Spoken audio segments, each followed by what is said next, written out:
Hi all, welcome back. അപ്പോൾ ഇന്നത്തെ നമ്മുടെ റെസിപ്പി അവൽ വെച്ചിട്ട് നമുക്ക് ബ്രേക്ക്ഫാസ്റ്റ് ആയിട്ടും ഡിന്നറായിട്ടും 4 മണി ചായയുടെ കൂടെയൊക്കെ കഴിക്കാൻ പറ്റിയിട്ടുള്ള ഒരു റെസിപ്പിയാണ്. അപ്പോൾ അതിന് വേണ്ടിയിട്ട് ഞാനിവിടെ 1 കപ്പ് അവൽ എടുത്തിട്ടുണ്ട് കേട്ടോ. 250 ml കപ്പിൽ 1 കപ്പ് അവലാണ് എടുത്തിട്ടുള്ളത്. ഇനിയിപ്പോൾ അളവ് കപ്പ് ഇല്ലെങ്കിൽ ഗ്ലാസ്സിൽ അളന്നെടുത്താലും മതി. എന്നിട്ട് നമുക്ക് അതിലേക്ക് കുറച്ച് കൂടുതൽ തന്നെ വെള്ളം ഒഴിച്ചു കൊടുക്കുക. വെള്ളം ഒഴിച്ചു കൊടുത്തിട്ട് ഇതുപോലെ ഒന്ന് മിക്സ് ചെയ്ത് കൊടുക്കുന്ന സമയത്ത് അവലിലുള്ള തവിടും അതുപോലെ ഉമിയൊക്കെ ഉണ്ടെങ്കിൽ ഇതുപോലെ മുകളിൽ നിൽക്കും. ഈ ഒരു വെള്ളം നമുക്ക് ഊറ്റി കളയണം. അപ്പോൾ കുറച്ച് കൂടുതൽ വെള്ളം ഒഴിച്ചു കൊടുക്കുക ആദ്യം കേട്ടോ. എന്നിട്ട് ഈ ഒരു പൊങ്ങി നിൽക്കുന്നതൊക്കെ ഒന്ന് ഊറ്റി ഒഴിവാക്കിയിട്ട് വരാം. ഇപ്പോൾ അവിലുള്ള വെള്ളമൊക്കെ ഒഴിവാക്കിയിട്ടുണ്ട് കേട്ടോ. ഇനി നമുക്കിതിലേക്ക് കുറച്ച് വെള്ളം ഒഴിച്ചു കൊടുക്കണം. വെള്ളം കൂടി പോകരുത്, അത് പ്രത്യേകം ശ്രദ്ധിക്കണം. അപ്പോൾ ഈ ഒരു സമയത്ത് വെള്ളം ഒഴിച്ചു കൊടുക്കുമ്പോൾ നമ്മളത് അവിൽ മുങ്ങിക്കിടക്കാനുള്ള ഒരു പാകത്തിൽ അവിൽ എത്രയാണുള്ളത് അതിൻ്റെ ആ ഒരു ലെവലിൽ തന്നെ ഇതുപോലെ വെള്ളം ഒഴിച്ചു കൊടുത്താൽ മതി. വെള്ളം ഒരിക്കലും കൂടി പോകരുത്. വെള്ളം കൂടി കഴിഞ്ഞാൽ പിന്നെ നമുക്ക് ഇത് നമ്മൾ വിചാരിച്ച ആ ഒരു ഇതിൽ കിട്ടില്ല.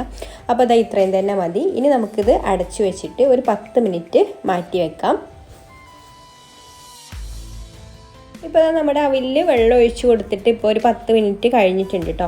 അപ്പോൾ അവിലൊക്കെ വെള്ളമൊക്കെ നന്നായിട്ട് വലിച്ചെടുത്ത് കുതിർന്ന് വന്നിട്ടുണ്ട്. ഇനി വെള്ളമൊന്നും ഇതിൽ ബാക്കിയില്ല കേട്ടോ. ഒട്ടും തന്നെ വെള്ളമില്ല ഇതിൽ. വെള്ളം മുഴുവനായിട്ട് അവിൽ വലിച്ചെടുത്തിട്ടുണ്ട്. അവിൽ നന്നായിട്ട് കുതിർന്ന് വന്നിട്ടുണ്ട്. ഇനി നമുക്കിത് മിക്സിയുടെ ജാറിലേക്ക് ഇട്ട് കൊടുക്കാം.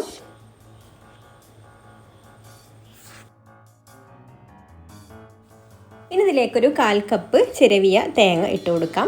പിന്നെ ഒരു 3 ചെറിയുള്ളി ഇതുപോലെ ചെറുതായിട്ടൊന്ന് മുറിച്ചെടുത്തിട്ടുണ്ട്, അതും കൂടെ ചേർത്ത് കൊടുക്കാം. ഇനി ഒരു 3/4 ടീസ്പൂണ് ചെറിയ ജീരകവും കൂടെ ചേർത്ത് കൊടുത്തിട്ട് ജാർ അടച്ച് വെച്ച് ഇതൊന്ന് അടിച്ചെടുക്കണം. അപ്പോൾ ഇത് അരച്ചെടുക്കുന്ന സമയത്ത് ഇതിൽ നമ്മൾ വെള്ളമൊന്നുമില്ല. അപ്പോൾ നമ്മൾ പൾസ് ചെയ്ത് ആദ്യം ഒന്ന് അടിച്ചെടുക്കുക കേട്ടോ. എന്നിട്ട് ഒന്ന് ഹൈ സ്പീഡിൽ അടിച്ചെടുത്താൽ മതി. പിന്നെ നമ്മൾ ഇടയ്ക്ക് സ്പൂൺ വെച്ചിട്ട് ഒന്ന് തുറന്നിട്ട് ഇളക്കി കൊടുത്തിട്ട് ഒന്ന് അടിച്ചെടുത്താൽ മതി. അപ്പോൾ കറക്റ്റായിട്ട് തന്നെ അരിഞ്ഞ് കിട്ടിക്കോളും. അരച്ചെടുക്കുന്ന സമയത്ത് നമ്മൾ ഒട്ടും വെള്ളം ചേർത്ത് കൊടുക്കാൻ പാടില്ല കേട്ടോ. അപ്പോൾ ഇതുപോലെ അരച്ചെടുത്താൽ മതി. ഇനി നമുക്കിതൊരു ബൗളിലേക്ക് മാറ്റാം. എന്നിട്ട് ഇതിലേക്കൊരു 1/3 കപ്പ് റവ ചേർത്ത് കൊടുക്കാം. 1/3 കപ്പ് എന്ന് പറഞ്ഞാൽ 5 ടേബിൾ സ്പൂൺ റവയാണ് കേട്ടോ ഉള്ളത്. പിന്നെ റവ വറുത്തതോ വറുക്കാത്തതോ ഏതായാലും കുഴപ്പമില്ല. പിന്നെ ഇതിലേക്ക് പാകത്തിനുള്ള ഉപ്പ് ചേർത്ത് കൊടുക്കാം. ഇനി നമുക്കിതിലേക്ക് ചേർത്ത് കൊടുക്കാനുള്ളത് അരിപ്പൊടിയാണ്. അപ്പോൾ ഞാനിവിടെ 1 കപ്പ് അരിപ്പൊടിയാണ് എടുത്തിട്ടുള്ളത്. അരിപ്പൊടി നമ്മൾ പത്തിരിക്കും ഇടിയപ്പത്തിനൊക്കെ എടുക്കുന്ന അരിപ്പൊടിയാണ് കേട്ടോ. അത് നമുക്ക് കുറേശ്ശെ ചേർത്ത് കൊടുത്തിട്ട് കുഴച്ച് നോക്കിയിട്ട് ബാക്കി ചേർത്ത് കൊടുക്കാം കേട്ടോ. 1 കപ്പ് മുഴുവനായിട്ട് ചിലപ്പം വേണ്ടി വരില്ല. അപ്പോൾ നമ്മൾ ഈ ഒരു അരച്ചെടുത്തിട്ടുള്ള ഒരു വെള്ളത്തിൻ്റെ അംശത്തിനനുസരിച്ചിട്ടാണ് നമ്മൾ പൊടി ചേർത്ത് കൊടുക്കുന്നത്. അപ്പോൾ ഞാനിപ്പോൾ ഇവിടെ ഒരു 1/2 കപ്പ് പൊടി ഇതിലേക്ക് ചേർത്ത് കൊടുത്തിട്ടുണ്ട്. ഇനി നന്നായിട്ടൊന്ന് കുഴച്ചെടുക്കാം. എന്നിട്ട് നമുക്ക് ആവശ്യത്തിന് പൊടി ചേർത്ത് കൊടുക്കാം കേട്ടോ. എത്രത്തോളമാണോ ലൂസ് ഉള്ളത് അതനുസരിച്ചിട്ട് പൊടി ചേർത്ത് കൊടുത്താൽ മതി. പിന്നെ ഇങ്ങനെ കുഴച്ചെടുക്കുന്ന സമയത്ത് കയ്യിൽ ഇങ്ങനെ ഒട്ടിപ്പിടിക്കുന്ന ആ ഒരു പരുവത്തിലായിരിക്കും. അപ്പോൾ നമ്മൾ കൈ ആ ഒരു സമയത്ത് ഒന്ന് കഴുകിയിട്ട് പിന്നെ കുറച്ച് ഓയിൽ വെളിച്ചെണ്ണയാണ് കേട്ടോ നല്ലത്. വെളിച്ചെണ്ണ ആക്കി കൊടുത്തിട്ട് ഒന്ന് കുഴച്ചെടുത്താൽ മതി. കുഴച്ച് നോക്കിയിട്ട് ലൂസാണെന്ന് തോന്നുകയാണെങ്കിൽ മാത്രം പിന്നീട് പൊടി ചേർത്ത് കൊടുത്തിട്ട് കുഴച്ചെടുക്കാം. പിന്നെ നമ്മൾ കയ്യിൽ ഒട്ടി പിടിക്കുന്ന സമയത്ത് വെളിച്ചെണ്ണ അല്ലെങ്കിൽ നമ്മൾ വെള്ളം തൊട്ടിട്ട് കുഴച്ചെടുക്കാം. അപ്പോൾ അങ്ങനെ ആകുമ്പോൾ ചിലപ്പോൾ വെള്ളം കൂടി പോകാൻ ചാൻസ് ഉണ്ട്. അങ്ങനെ വെള്ളം കൂടി പോവുകയാണെങ്കിൽ പിന്നെ നമുക്ക് അതിനനുസരിച്ചിട്ടുള്ള പൊടി ചേർത്ത് കൊടുത്താൽ മതി കേട്ടോ. അപ്പോൾ ഞാനിപ്പോൾ ഇവിടെ വെളിച്ചെണ്ണ കയ്യിലാക്കി കൊടുത്തിട്ടാണ് ഇത് കുഴച്ചെടുക്കുന്നത്. അപ്പോൾ ഇത് നല്ല സോഫ്റ്റ് ആയിട്ട് തന്നെ നന്നായിട്ട് കുഴച്ചെടുത്തിട്ടുണ്ട്. അപ്പോൾ നമ്മൾ 1 കപ്പ് പൊടി എടുത്തതിൽ നിന്ന് ഞാൻ 3/4 കപ്പേ ഇതിലേക്ക് എടുത്തിട്ടുള്ളൂ. അപ്പോൾ ഇത്രയും പൊടിയാണ് ബാക്കിയായിട്ടുള്ളത്.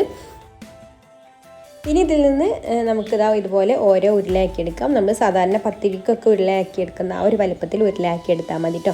എന്നിട്ട് ഞാനിതുപോലെ ഒരു പ്ലാസ്റ്റിക്കിൻ്റെ കവർ എടുത്തിട്ടുണ്ട്. അതിലൊന്ന് വെളിച്ചെണ്ണ ആക്കി കൊടുത്തതിന് ശേഷം ഒട്ടിപ്പിടിക്കാതിരിക്കാൻ വേണ്ടിയിട്ടാണ് നമ്മൾ വെളിച്ചെണ്ണ ആക്കി കൊടുക്കുന്നത്.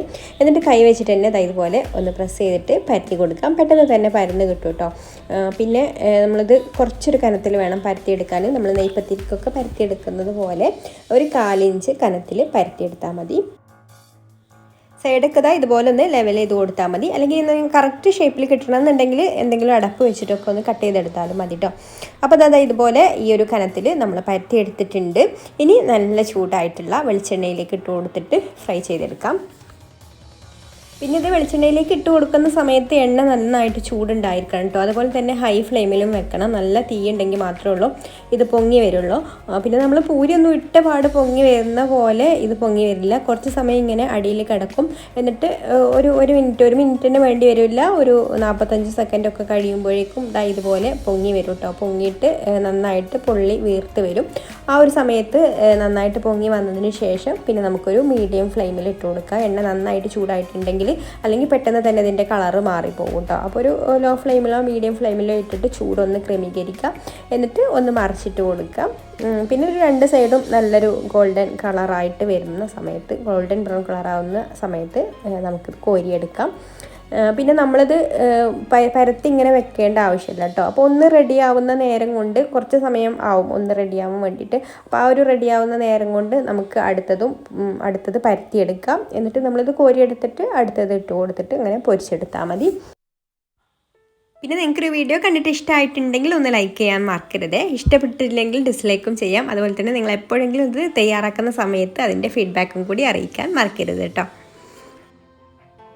അപ്പോൾ അത് അവിലൊക്കെ വെച്ചിട്ട് നമുക്ക് എല്ലാവർക്കും തയ്യാറാക്കാൻ പറ്റിയിട്ടുള്ള നല്ലൊരു നെയ്പത്തിരി ഇവിടെ റെഡി ആയിട്ടുണ്ട്. അപ്പോൾ ഇതിൻ്റെ ഉൾഭാഗമൊക്കെ കണ്ടാൽ നല്ല വീർത്തിട്ടാണ് ഇരിക്കുന്നത്, നല്ല പൊള്ള പോലെ ഇരിക്കുന്നത്, നല്ല സോഫ്റ്റ് ആയിട്ടുമാണുള്ളത്. പുറഭാഗം നല്ല മൊരിഞ്ഞിട്ടും അകത്ത് നല്ല സോഫ്റ്റായിട്ട് ഇതുപോലെയാണ് കേട്ടോ ഇതിൻ്റെ ഉൾഭാഗമൊക്കെ ഇരിക്കുന്നത്. അപ്പോൾ എല്ലാവരും ഇതൊന്ന് ട്രൈ ചെയ്ത് നോക്കണം കേട്ടോ. തീർച്ചയായിട്ടും ഇഷ്ടമാവും. അപ്പോൾ ഇനി മറ്റൊരു നല്ല റെസിപ്പിയുമായിട്ട് അടുത്ത വീഡിയോയിൽ കാണാം. പോകുന്നതിന് മുമ്പ് ഒരു കാര്യം കൂടെ, ഈ ചാനൽ സബ്സ്ക്രൈബ് ചെയ്യാതെ വീഡിയോ കാണുന്നവരാണെങ്കിൽ ഒന്ന് സബ്സ്ക്രൈബ് കൂടെ ചെയ്തിട്ട് പോയിക്കോളൂ കേട്ടോ. Thank you for watching.